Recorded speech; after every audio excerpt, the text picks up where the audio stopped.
Hello. Last week in Warsaw, Poland, President Trump made what I think is his best speech ever. It was Reagan-esque.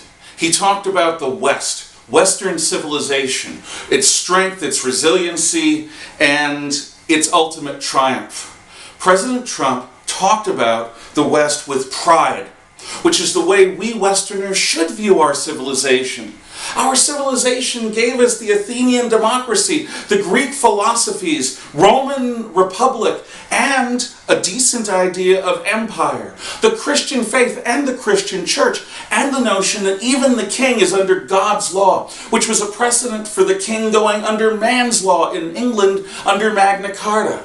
The notion of a separate church and state, the notion of private individuals having conscience, which was explored in the Protestant Reformation by Martin Luther and the Philosophical Enlightenment by John Locke and Voltaire and Rousseau. Inspiring the American Revolution and the French Revolution and all other notions of human liberty. We hold these truths to be self-evident, Thomas Jefferson opines, that all men are endowed by their Creator with certain inalienable rights. Among these are life, liberty, and property. That's what John Locke wrote. Jefferson, in order to avoid giving slave owners a benefit from his writing, changed his property to pursuit of happiness. The West has saved the world from German imperialism, Japanese imperialism, Italian fascism, German National Socialism, Russian communism, Chinese and North Korean communism. The West stands for something. It stands for the notion that the individual has a conscience, and that conscience is given to that individual by God, and that no man and no human institution should interfere with that individual's search for the truth. And when an individual finds truth, we insist in the West that that individual should have the freedom to pursue that truth, to aspire to live up to it, to risk their life for it, even die for it. We have fought and we have lived for decades, for centuries, for millennia, to grow the concept of a real, fully enfranchised human being from a single god king in Egypt to the priests, astrologers of ancient Mesopotamia, to the aristocracy, and then finally to the commons, and then finally to women, and then finally to legal immigrants, to the point where today, when we talk about inalienable human rights, we don't just mean some people, we mean all people.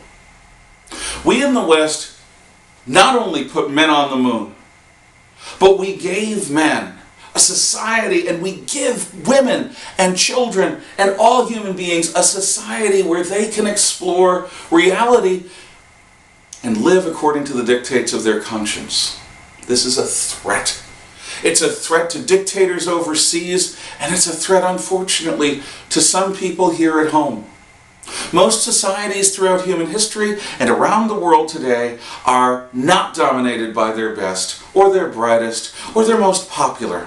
They're dominated by the most aggressive, violent elements in their societies. They are dictatorships, tyrannies, despotisms without limit, without any tolerance for anything that stands in the way between them and total power. Our way of life, our way of thinking is a threat to them. The Islamists believe in their crystalline utopia. The communists believe in their crystalline utopia. And even though their utopias are mutually incompatible, they make common cause against us. Why? Because our notion of freedom stands against both of their notions of utopia. Our utopia is expressed best in the United States Constitution, where people have the right to be individuals and to choose their lives. We in the West have many reasons to be proud. But President Trump came under attack because some people on the left accused him of racism, as if equating the West with white people was the most natural thing in the world. Yes, Dead European white men, to use the term of derision developed in colleges and universities for Western civilization, dead European white men gave us our sense of freedom, our sense of liberty, and our system that enshrines those things in practical terms.